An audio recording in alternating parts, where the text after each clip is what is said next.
Disse o nécio no seu coração: não há Deus. Têm-se corrompido, fazem-se abomináveis em suas obras.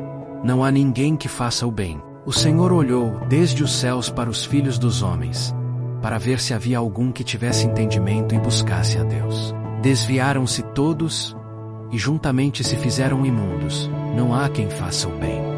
Não há sequer um. Não terão conhecimento os que praticam a iniquidade, os quais comem o meu povo como se comessem pão e não invocam ao Senhor. Ali se acharam em grande pavor, porque Deus está na geração dos justos. Vós envergonhais o conselho dos pobres, porquanto o Senhor é o seu refúgio. Se de Sião tivera já vindo a redenção de Israel. Quando o Senhor fizer voltar os cativos do seu povo, se regocijará. Jacó se alegrará Israel.